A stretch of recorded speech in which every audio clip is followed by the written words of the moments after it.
immigrant from Russia, moved when you were 13 years old. So just an incredible story. You're just now 25 and you've been so successful. Who is Simon? Somebody growing up in the Soviet Union. At the age of 13, my mom decided to bring me to the United States of America to pursue higher education in college. And it was through being at that event. There's 30,000 people. Every single person that goes on stage, instead of being genuine and actually wanting to help you, tries to sell you a course or a program, and they say, I made $1 million doing X, Y, and Z, but if you want to learn how to do the same, you got to buy my $10,000 coaching program. I was like, well, I just spent 10 grand to be here. You're asking me for more money. At 15, 16, my side hustle selling these virtual skins to kids in school. So I make a PayPal account. I'm like 16 at the time. And they're like, hey, you're actually not allowed to use PayPal. You're not 18 years of age. We're going to hold your funds until you were 18 years old. Damn. I'm here collecting $40,000 to $50,000 of college debt to learn about finance and growing my wealth from a professor who hasn't done it himself, doesn't invest, doesn't trade. I'm like, he's not a practitioner. He doesn't practice what he preaches. I can't find a place where I want to learn all the skills and things that I am interested about. Nobody teaches this in a format that I want to learn.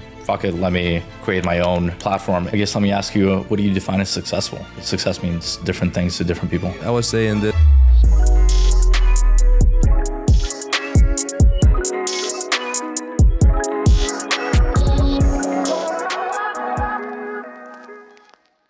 What's up, you guys? Welcome to another episode of Successful DNA. Today, a treat. My friend Simon. Simon, welcome to the pod. Elliott, thank you so much for having me on the show. Fresh back from Europe. How was your trip? Where'd you go?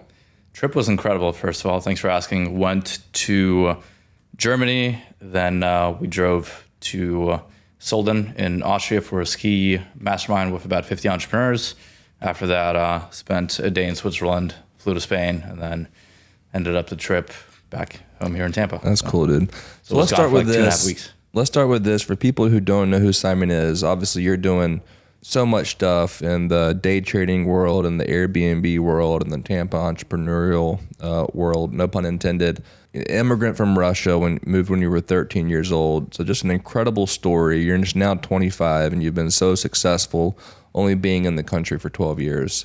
So let's start with that. Who is Simon and what does Simon do? Let's start there. Well, for those of you guys who are not familiar with who it is that I am, my name is Simon. I'm 26 now. Originally born and raised in Russia. I came to America when I was 13. Right now, what I specialize in is real estate development, short-term rentals, and I'm a community builder, bring people together through events, masterminds, and just love connecting people. But it didn't always start like that, right? I have a different background. So grew up in Russia. My parents split up when I was 2. I was being raised by a single mom, but my dad was still present in my life when I was a kid. And then at the age of 13, my mom decided to bring me to the United States of America to pursue higher education in college, because for her, as somebody growing up in the Soviet Union, education meant freedom. And through acquiring higher education, that's how you got ahead in life. Obviously, times have severely changed where, 30, 40 years ago, education was so scarce, you could only acquire it from universities and professors and whatnot. And now education is so commoditized where it's everywhere, and you can get it online and watch courses. And I think the landscape changed so much over the last couple of decades with learning. So there isn't as much importance on education. It's more so like, how do you learn and knowing what to learn? Because there's an abundance of information everywhere. That ties into the story later when I ended up dropping out of college. But at 13, came to America, lived in Long Island, New York. That's the place where she knew a couple of friends, and essentially went to middle school and high school there. Didn't really fit in at school because, I had so many cultural differences. I remember vividly the first 2 weeks that I came to America during the summer. There was tryouts for sports at school. It was 8th grade, and I met a couple of kids who were like, hey, come for like football tryouts. I come to the football tryouts with a soccer ball, and everyone's looking at me like, who's this weird Russian guy coming to a football practice with a soccer ball? Because for me, it's like football, like European thing.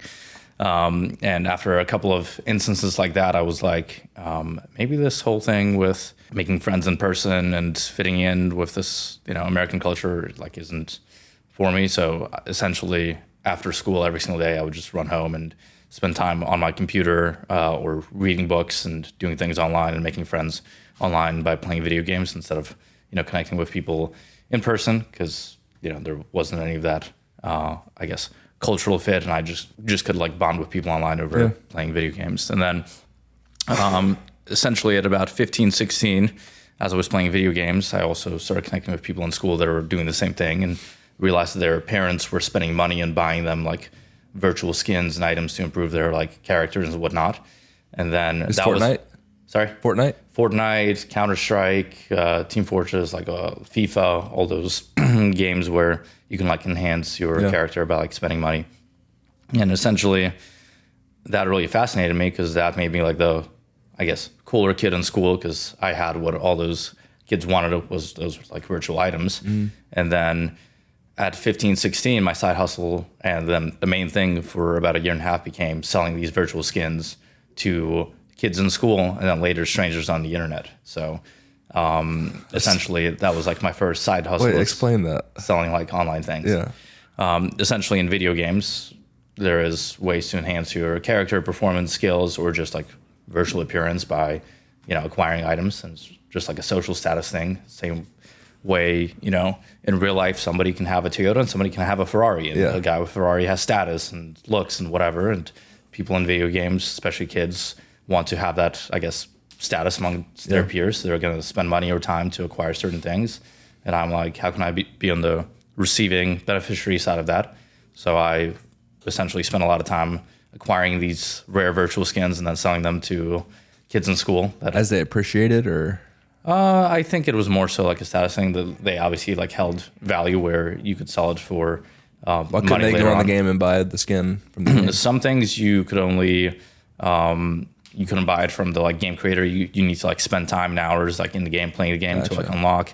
Some things are like you just unbox them, and they're like by chance. There's like a very slim chance of you like getting something. So it's not just something that's infinite, where you can buy a million of these things. There's certain things that are like 1 of 1, and like have rarity and whatnot.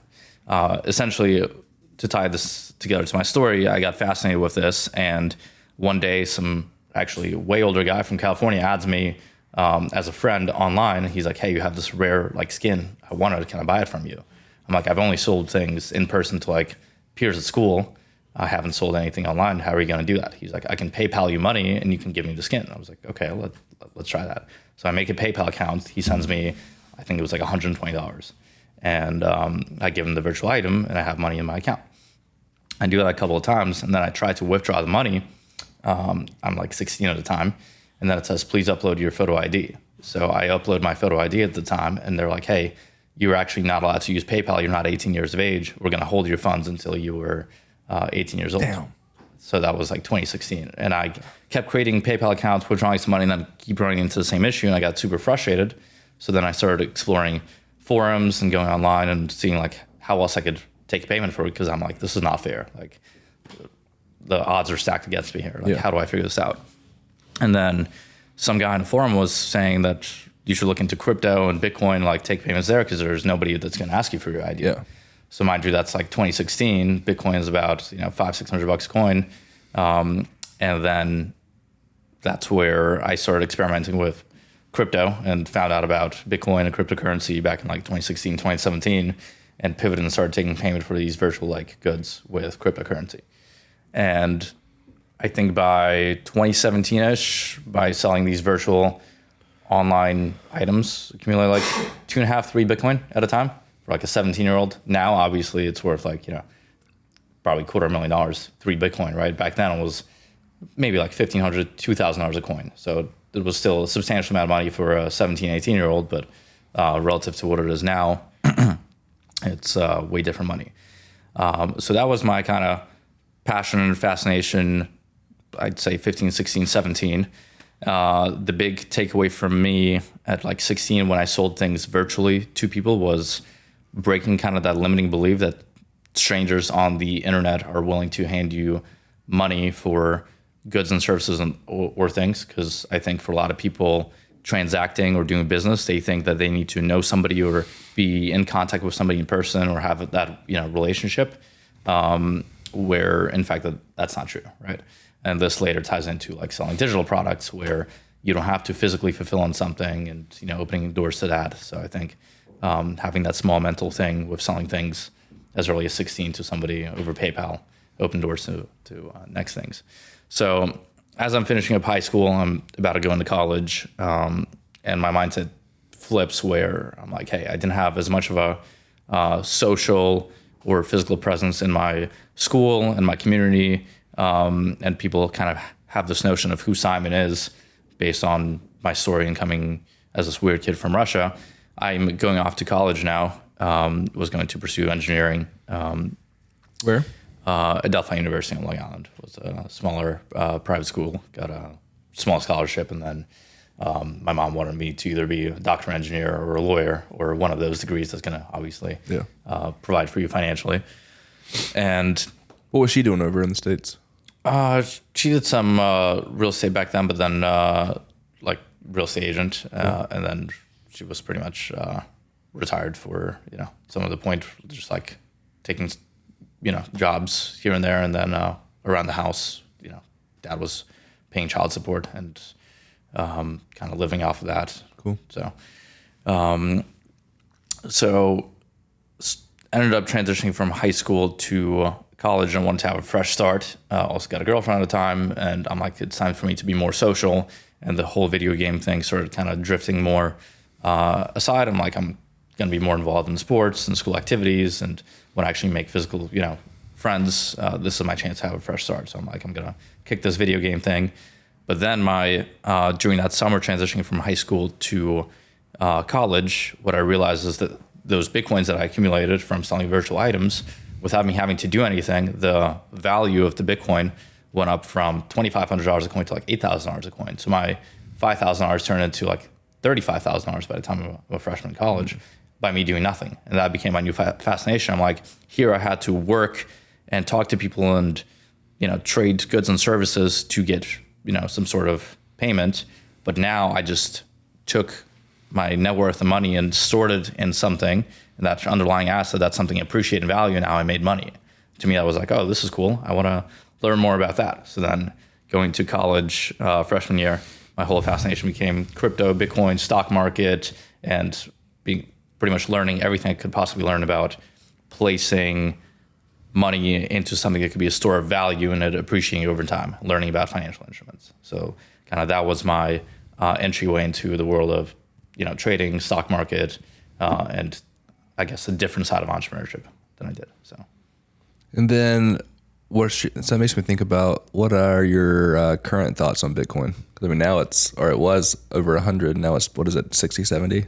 For sure. I think the thing that's attractive about Bitcoin in and of itself, the way we know it now, obviously, if information and things comes out about the creator being like a public face, or Satoshi Nakamoto, that is, or something being able to be altered with the supply of it, I think the value of it is substantially going to drop. But the reason it's so valuable and precious is because of the finite supply of 21 million. There can never be more. Bitcoin created, there was a finite supply of it.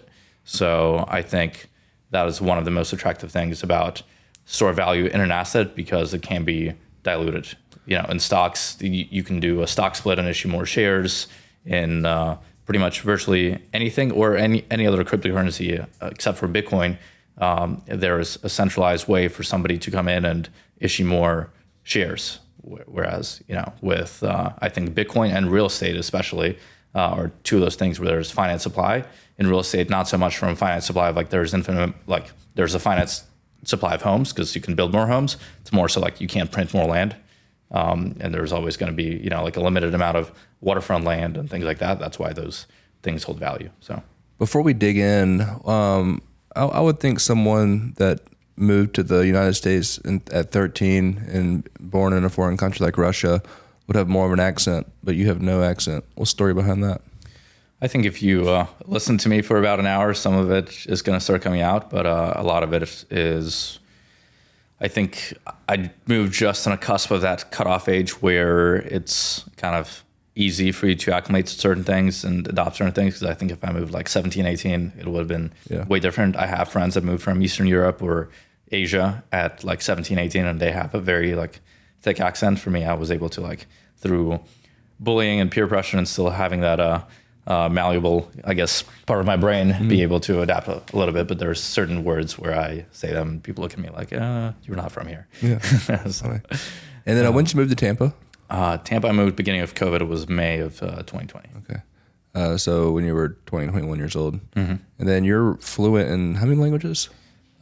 English, Russian, Spanish. I pretty much am fluent, but can get around and do things. I would say more so like speaking, not so much the writing side of things. And then French, just like understand more than I speak. So.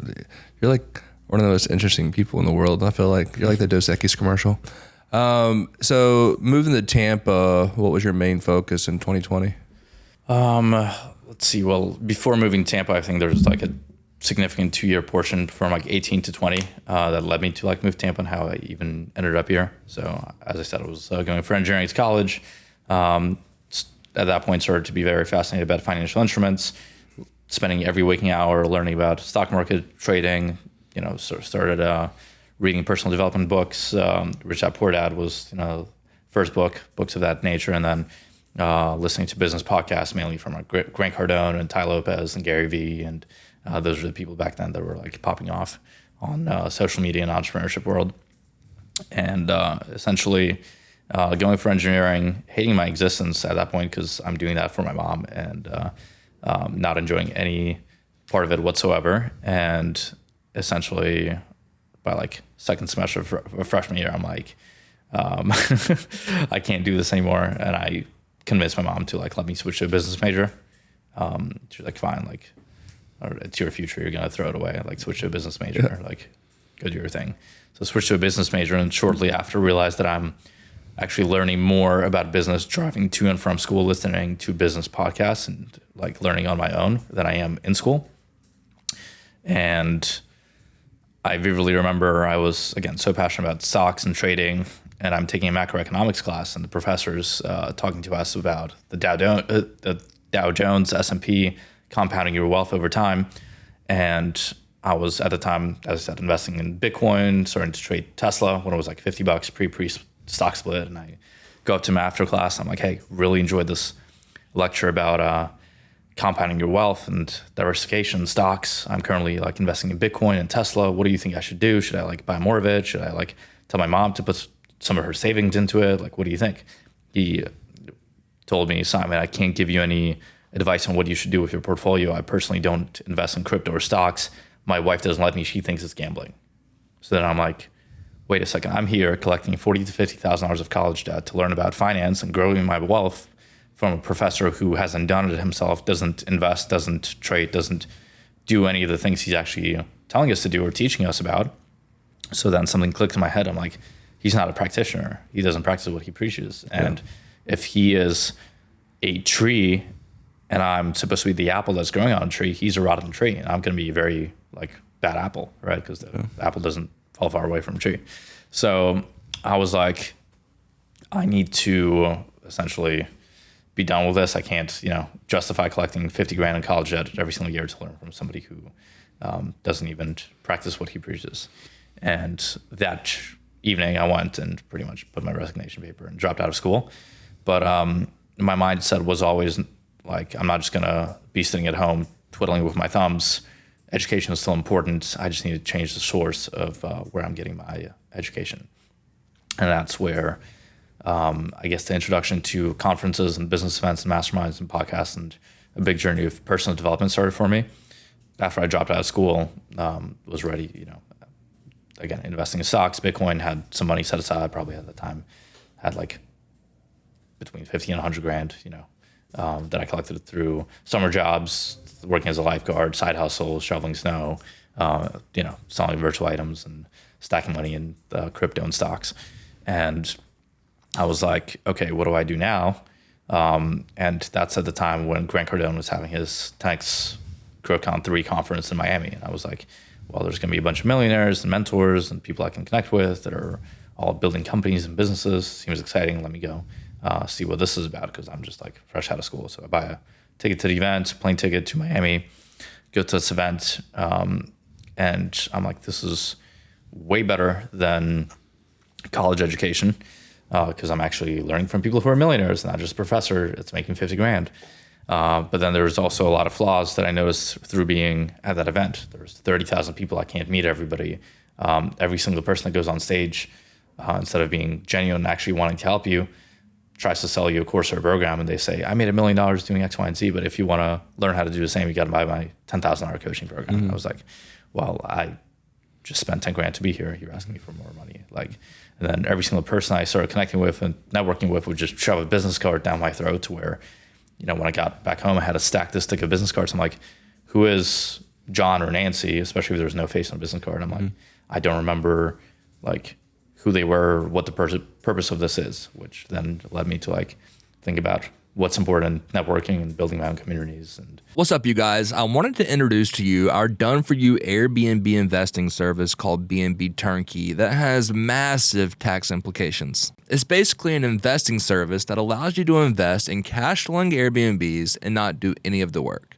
It's best explained in 3 phases. Number 1, we find, analyze, and underwrite the property. In phase 2, we handle all the interior design and construction.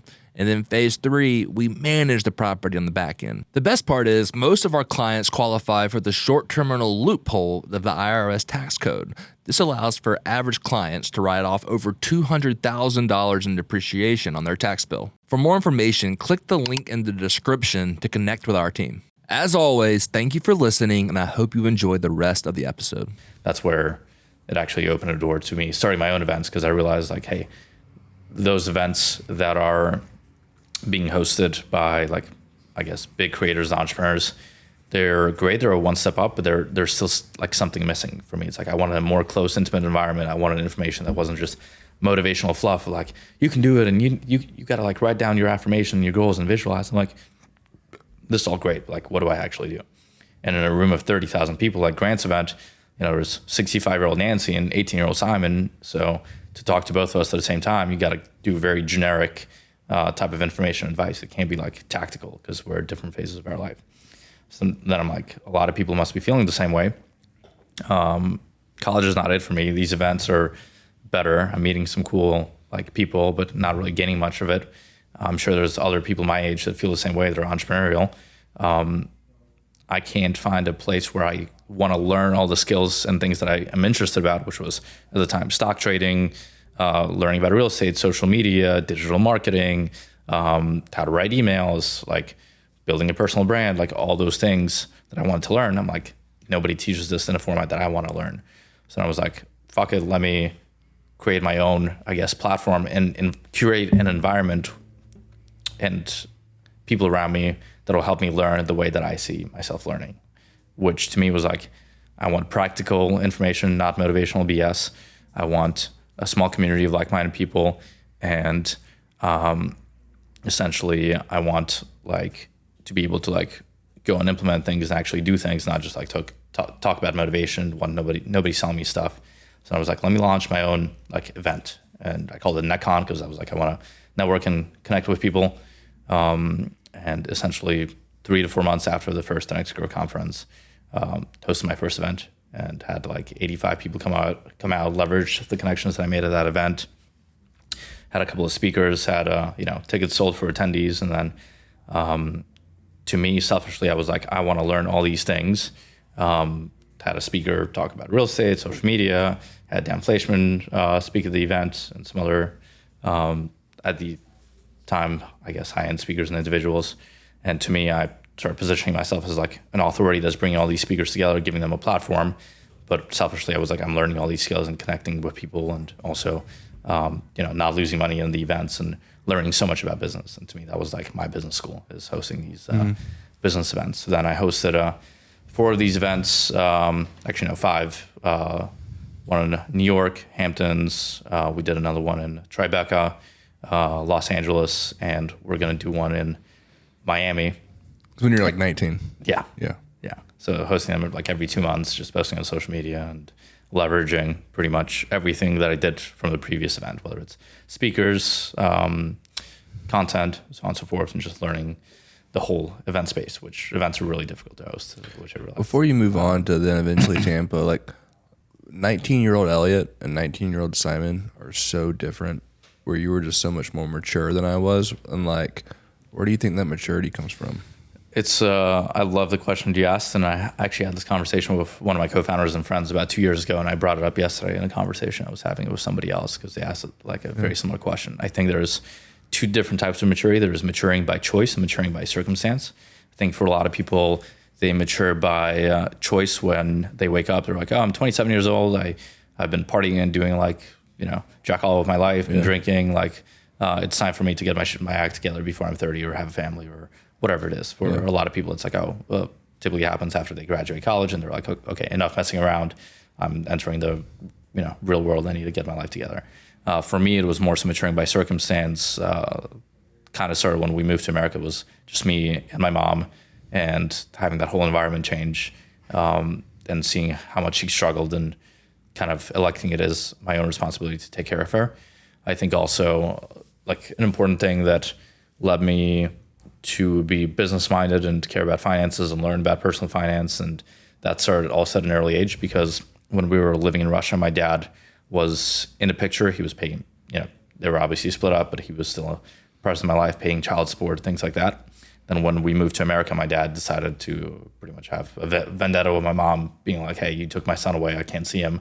So unless he calls me every single Sunday, I'm not going to pay child support. So then my relationship with my dad drastically changed to essentially, I want to call my dad and tell him about something that I'm excited about, or something good happened, and I just want to have a conversation with my dad, to my mom being every like Sunday like, hey, go call your dad, otherwise we're not getting like money to survive and like have child support and whatnot. So it became very transactional to where you're forced to have a relationship with somebody for money. And as a 13, 14-year-old, like, it does something to you mentally where I'm like, hey, I never want to have people I care about go through a position or be in a position where somebody can hold finances kind of like over you in that aspect. So I think that was the maturing part for me of like, hey, I want to figure it out, and be able to provide for my mom and people around me to never be in that position again. So I think that's a lot of it has to do with circumstance, not by choice. Like, And then, like, have you ever thought about how you're going to raise your kids to be more like-minded like you, health maybe, but more healthy, versus being 27 and waking up and figuring out they got to get their shit together?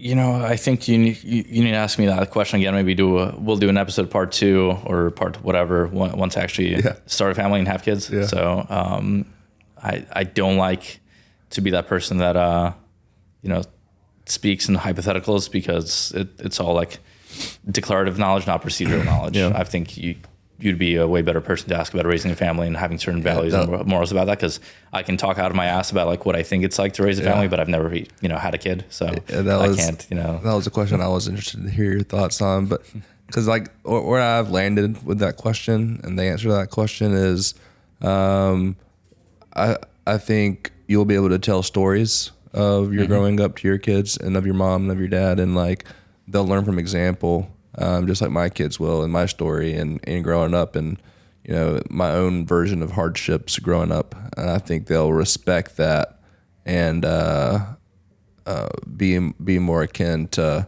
being like dad versus being like anything else. Mm-hmm. So. Yeah, I think things I can say for sure is that there's certain things that I learned throughout my young adult life that I think are really important for young individuals as well as kids to acquire, especially like with how society works now, AI being like leveraged as a solution for everything. So I think learning critical thinking skills, learning how to handle change and navigate change, I think it's something that I'm intrinsically good at, with having to move all over the place so much, with going to different high schools, with having to learn different languages and adapt to certain situations where I think for a lot of kids, they're just stuck in the same environment. And I even meet, 20-something-year-olds that have never left the US. So I'm like, your perception of the world and how the world works is so limited to this like bubble which you've grown up in. So I think just thinking outside the box, having critical thinking skills is something that I'm gonna like try to instill by experience for my future kids. So in the story, so you're 19, you're doing the events. That's kind of where we stopped. What was next between there and Tampa, or was it Tampa?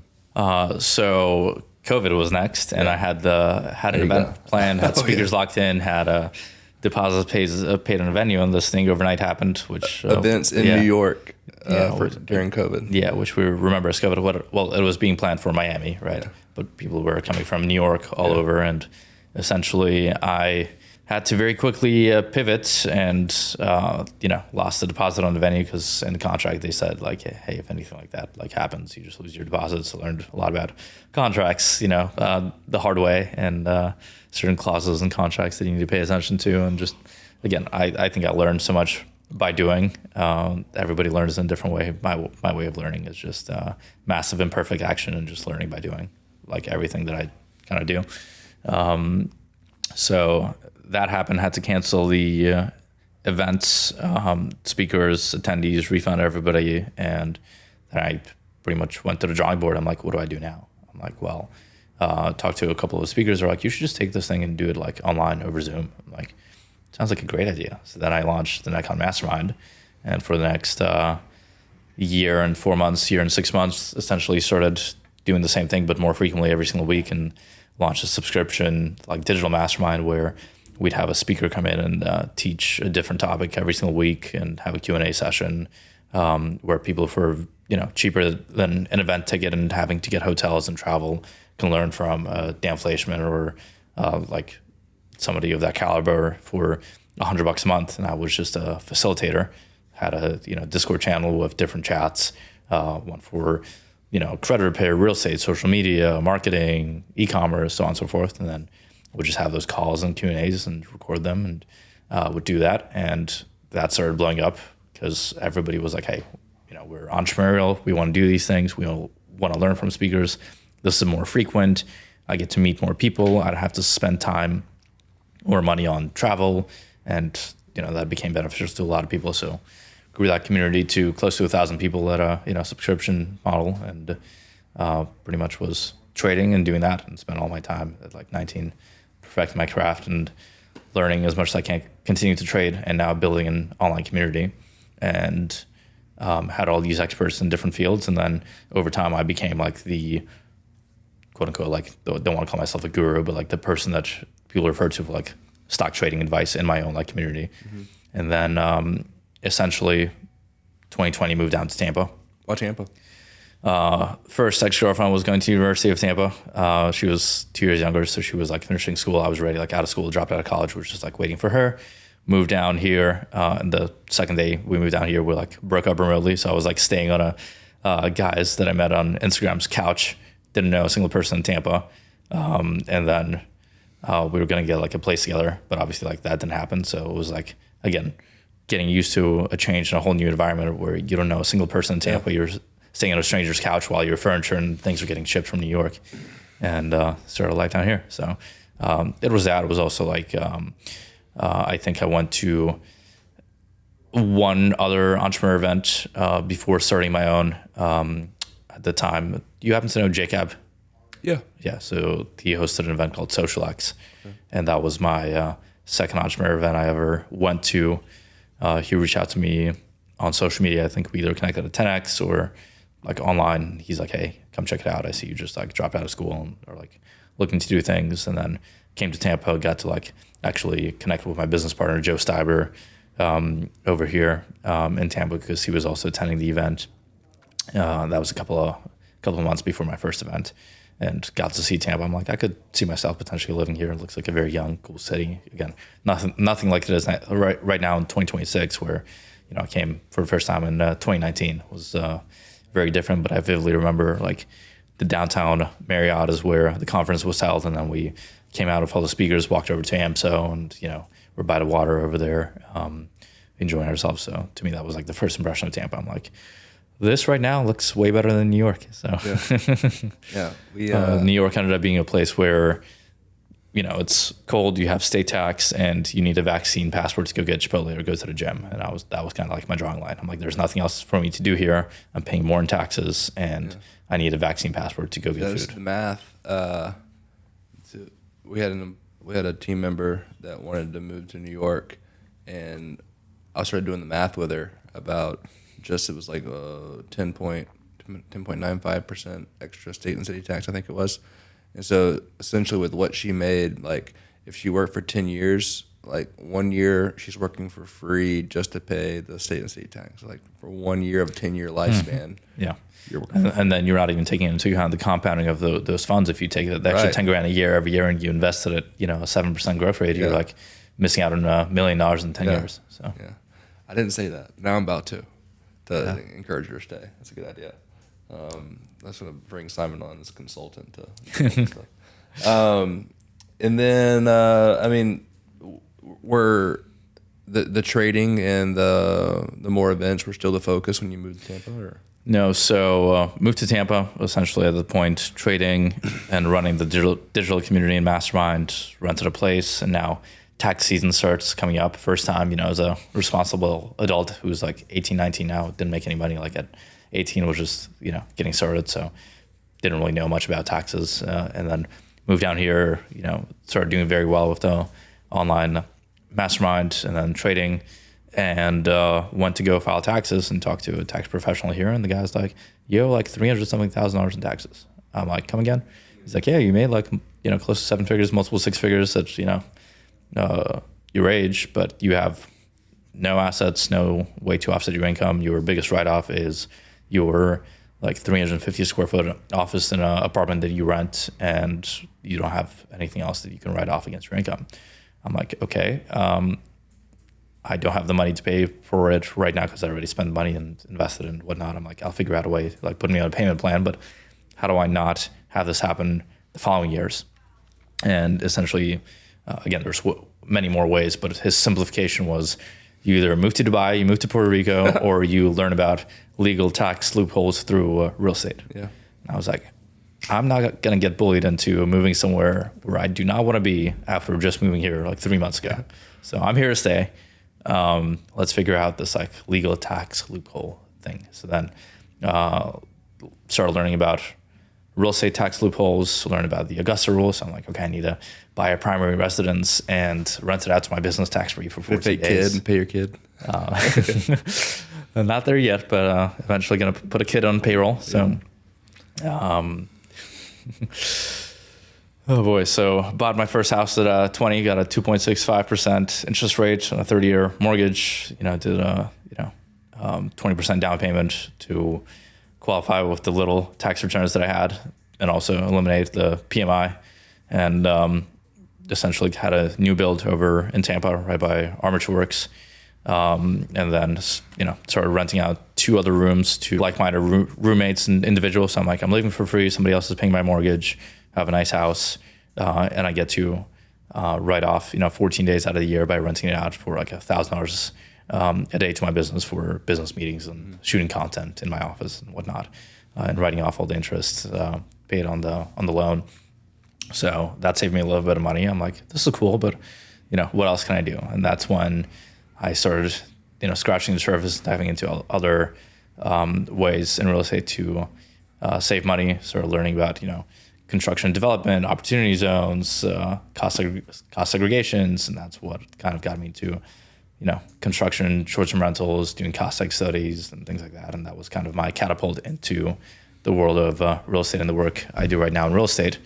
That's kind of what got me into the real estate side. And then essentially, as things started opening back up, the online community I was running with the Netcom Mastermind slowly started like fading away. My focus was split and wasn't giving as much time and attention. And I think after doing it for a year and a half, I got to a point where I honestly got kind of depressed, where I'm making a decent amount of money online, but all I'm doing is sitting at home looking at a dashboard for 10 to 12 hours and talking to people virtually. So I started getting a lot of anxiety, started, not having any physical connection with people. It was just like me from sunrise to sunset in my office looking at a computer 6 days a week. Mm-hmm. And I'm like, something has to change. I really missed the in-person events that we have had before that kind of gave me meaning and purpose, and I love connecting with people in person. So then I was like, this is fading away as well. My focus is split into like trading and real estate that I'm doing for myself. Let me see what I can do to kind of bring back that feeling of emotions and connecting with people in person. And that's when kind of Tampa Entrepreneurs launched. Me and a couple of friends I had at the time, Joe and Ryan. What year was that? My co-founders. Sorry? What year was that? That was 2023, beginning of 2023. March 18th actually was the 3-year anniversary from our first event, which was hosted in the backyard of that first house that I bought, which at the time I just turned into a first Airbnb. And we just hand selected and curated and invited 80 to 100 people that we knew that were entrepreneurial in the city, just to get them together for like 4 hours at my Airbnb property that just had like a midweek empty night on calendar that we blocked off. And I said, I'll just give it to us for free. Didn't have any money, just wanted to do like a product market fit test and see if there's like even a need and a desire. And 80 people came out, they're like, we want more of this. So then kind of went from there, and then we're hosting 1,500 person events. Obviously, I want to talk about Tampa Entrepreneurs, but the one thing I wanted to back up and talk about was I did notice that on your Instagram that you liked, or I assume you like to do more build to rent versus normal acquisition rental models. Why build? For short-term rentals specifically, with our model, I prefer building for several reasons. Number one is like you walk into equity when you build a property, and number two is like you get a brand new product, so insurances are cheaper than like a 1920s home. I had a first-hand example where I bought a 1920s home that I had to like remodel and turn into a short-term rental versus a new product. The new home was like 3,500 square feet. The old 1920s home was 2,100 square feet. The insurance yearly premium on the 1920s property was like $8,500 a year, where the brand new home that was 50% bigger was $1,900 a year. So it was like, I prefer a new product. There's, builder warranties, less surprises, less unknowns. You don't have to guess and hypothetically be like, oh, what did the guy before me and the guy before him do behind the walls that I may not see or know about, or like all the surprises. And the biggest thing is customization. Obviously, after I have been running a couple of short-term rentals and launched, my first one and then the second one, and started learning about like what are the variables and factors that drive profitability. It's like your amenities, your sleeping capacity, how many bedrooms you have, the layout, all those things. I'm like, it's way easier if you just custom build it from scratch to tailor your needs, opposed to like buying something and spending close to nearly the same time as it takes to build something, to remodel and bring it to the product that you want. Why not just build that from scratch? Like 12 months build time? I would say 9 to 12 months. Yeah. So you just have to be okay then, I guess, to have some capital parked there for 9 to 12 months compared to maybe 3 to 5 on a correct. But also I think that the delta and the upside I get from having a brand new product, cheaper insurances, and having a layout perfectly to like what I needed and no surprises, and certain warranties, I think that benefits me. I love the model drastically. And then, I love the model too, like on steroids a little bit. Have you ever heard of? I mean, I love the idea. I don't know if it's profitable or not. Cinnamon Shore in Port Aransas, Texas. You said Cinnamon Shore? Yeah. I have not. I'll write it down, or I'll have you guys. It's interesting. So I can look into it. It's a build to rent model, but more build to rent community, I would say, to where Port Aransas, Texas is a vacation. It's an island essentially in Texas. And so it's almost like a city in the city that they've built, kind of like 30A, where you go into the community and you never leave the community. The grocery store is there, the restaurants are there, the bars are there, the coffee shop, the ice cream shop, anything that you would need on a beach vacation is there. So I love the model. I love the idea. I think it could work anywhere in vacation markets around the country. Where you're building your square footage to the rental, not to the primary residence. Yeah. I'll give you an example where like we've determined that like properties that are 6 bedrooms plus in at least the Tampa market, perform exceptionally well, much better than like 3 to 4 bedrooms. Yeah. But if you go look for a product that's, let's say, 8 bedrooms, like to purchase on the market, it just doesn't exist because a normal single family doesn't need 8 bedrooms, they need 3 to 4. The only product like that is going to be like $3 million plus, where, at that price point, it wouldn't make sense to run it as an STR. I'm like, I can build that under $1 million, or I can go buy a, 3 to 4 bedroom property with potentially a way to add, 2 to 3 more bedrooms for like 600 to 700, and then spend, 150, 200K, remodeling it. Yeah. So I'm like, I'd rather just walk in and, build that to my configurations. So, from 2023 to today, just from following you on Instagram and learning from you in our last conversation, it seems like, the Airbnb, your events, and then your day trading have been your main 3 focuses, would you say? I would say so right now, yeah. So let's move into Tampa Entrepreneurs. Obviously, if you're an entrepreneur in Tampa, if you haven't heard of Tampa Entrepreneurs, you've been living under a rock. You mentioned it a little bit there, meeting Joe and getting that started in March of 2024. But yeah, let's talk through the beginnings of that and how that came about. Sure.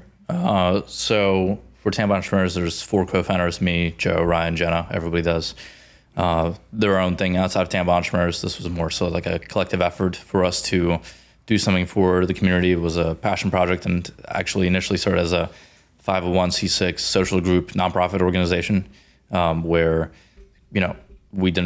our intention was never to like monetize and make this like a cash cow machine to print a lot of money. It was more so like, hey, like let's actually, we make money in other ways. This was more of a creative, fun way to connect with other people and like a pastime and something for us to do all as friends together.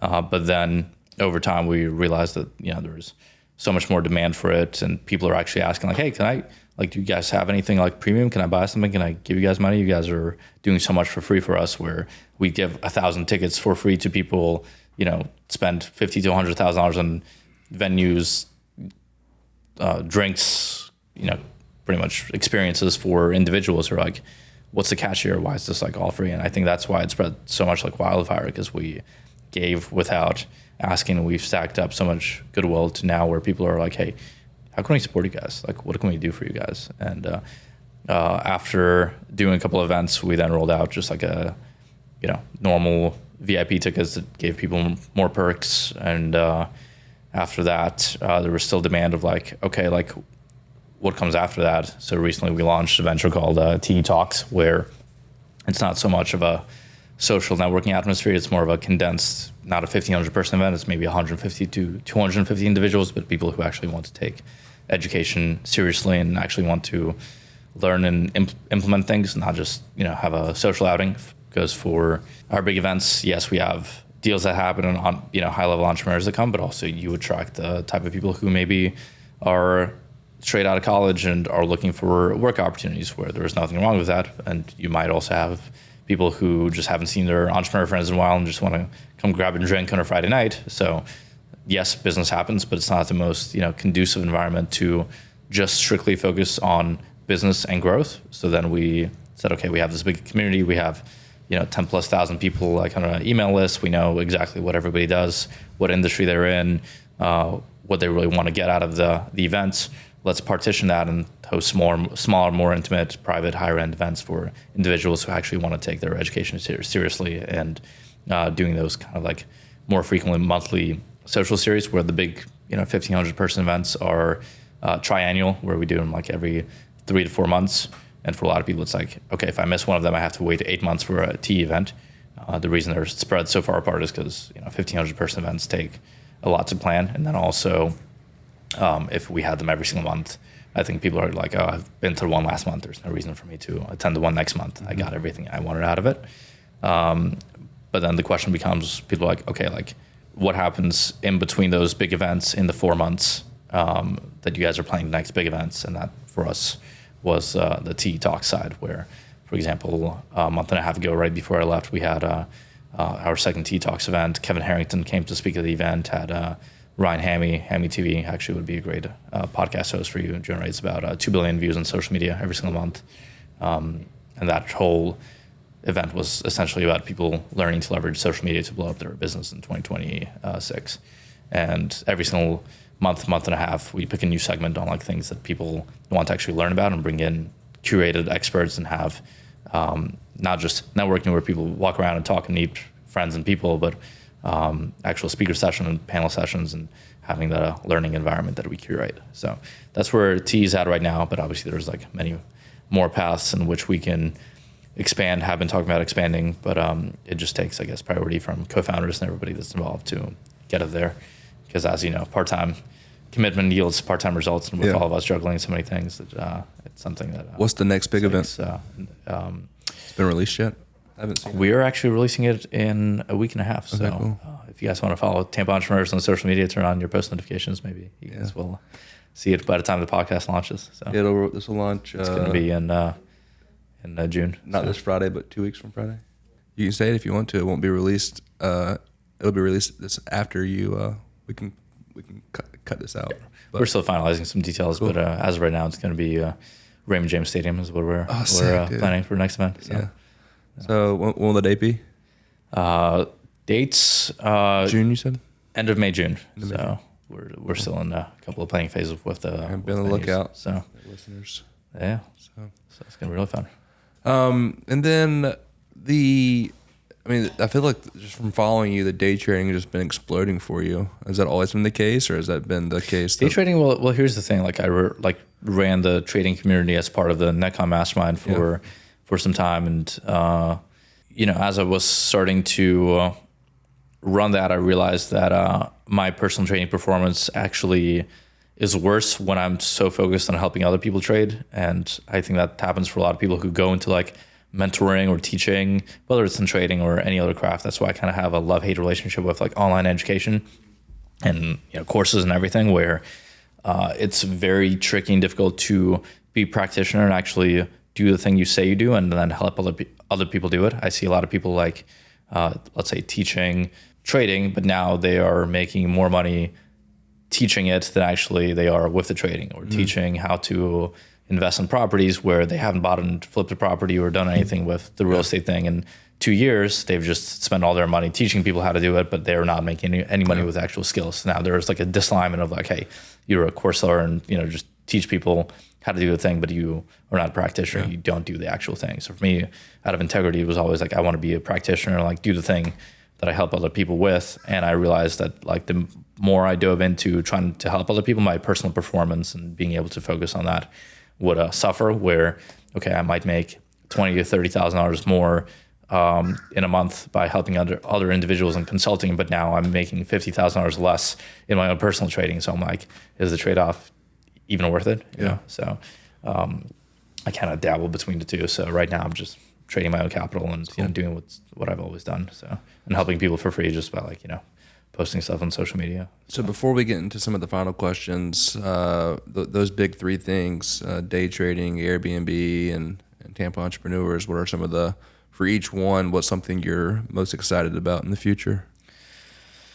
Oh boy. I think in general, I'm at a very interesting point in my life where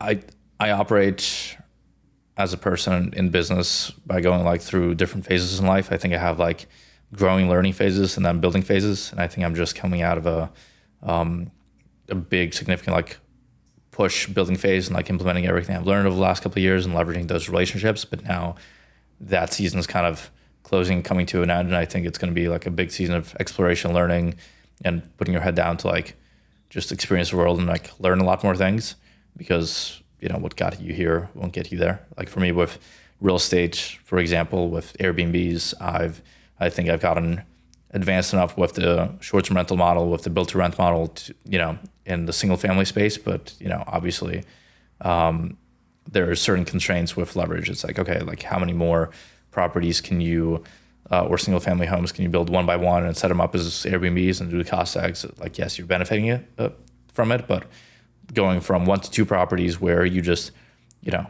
added 100% to your income or revenue, or got those, tax savings, versus going from, let's say, 11 properties to 12 properties, having to put in the same amount of effort is not the same. So for me, it's like, what are the next lever points? Is it learning more about raising capital from investors and bringing in, LPs and acting as a GP? Is it pivoting the model and saying, okay, like I've done all this in the single family space and perfected kind of the model for profitable short-term rentals in single family. Can I now learn more about multifamily, both on operating side, development side, and kind of apply the same model on onto that, right? So I think that's kind of the next new phases for me is, and for that you need to just, learn a lot of things by doing, by talking to people, by, learning how people learn. So I think that's for the real estate side of things. I think for Tampa Entrepreneurs, there's a few cool different vertices on which we can be taking next outside of the events. So there is obviously some things that we can't talk about that are in the works because I'm not the only person involved. But I think just thinking non-linearly, where a lot of linear thinking is like, oh, you do events, you can either do bigger events or smaller events or masterminds or more private. It's like, how can we think laterally and say, okay, like we can start a Tampa Entrepreneurs podcast, or now we can do something like a TE Shark Tank where we have a community of 10,000+ entrepreneurs.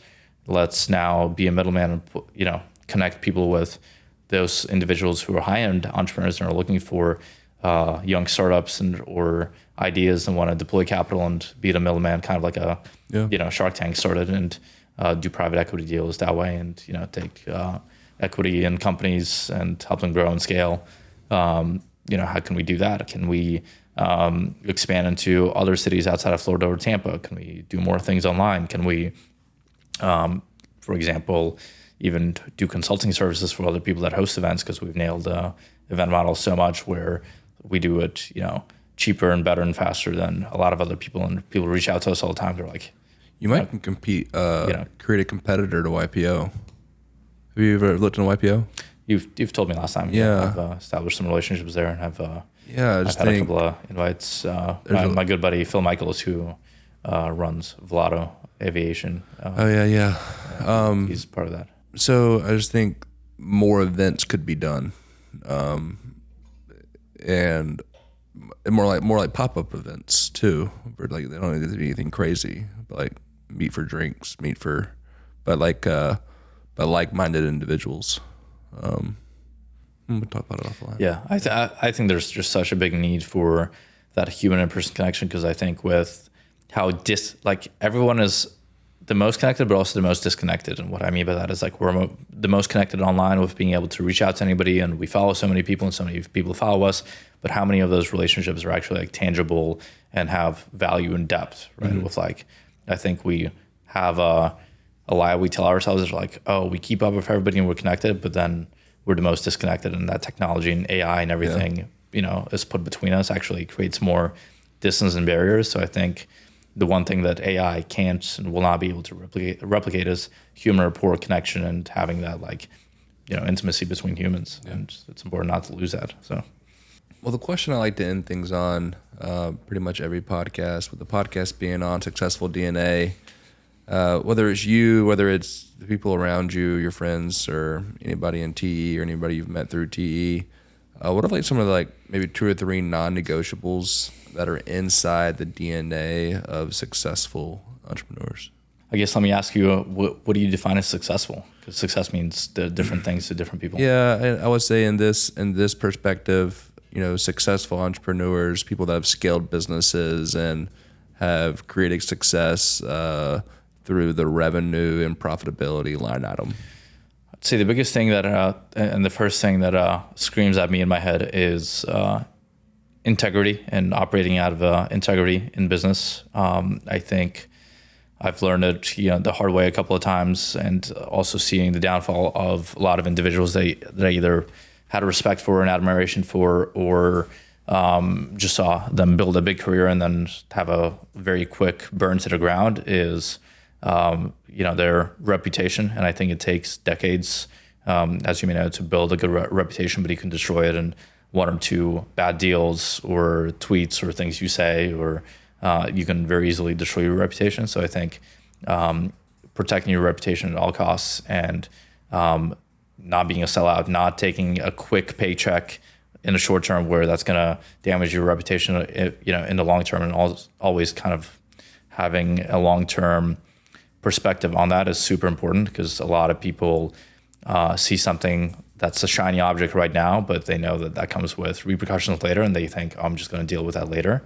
I just discourage people from going after that shiny object right now. And I'd say doing business out of integrity, for me, it's like I will always protect my reputation, and my name in business means more to me than taking a payout or being a sellout or, doing disservice to somebody or doing something shady. So I think that's probably like one of the most important things in business. And it just comes down to, again, like fundamental business values. And people, like for me, it's like one of the top values in business partners or people that I do business with is, operating out of integrity. So it's funny, no one's ever mentioned that the answer to the question would be integrity. And then this morning Luigi did, and then now you did. That's just funny. Cool. Well, thanks for coming, Was he bro. sitting in this chair? Maybe his energy is coming through the chair. Yeah, maybe the integrity's absorbing it. Well, thanks for coming, bro. Really enjoyed it. Excited just to have a episode 2 one day or 3 one day with you to see. 'Cause I mean, being so young and so successful, the sky's the limit. So I'm pulling for you. Thanks, man. Yeah. Thanks for having me on. Yep. This was awesome. Where can people find more about Simon? I'd say at Mr. Simon Lerner on social media, pretty much across Instagram, YouTube, LinkedIn, just my name, and then Tampa Entrepreneurs on all social media channels for our in-person events. So if you guys are anywhere in Florida or even outside of Florida and want to get plugged into local network of like-minded individuals, then definitely come check out our events. So, cool. Thanks, bro. For sure.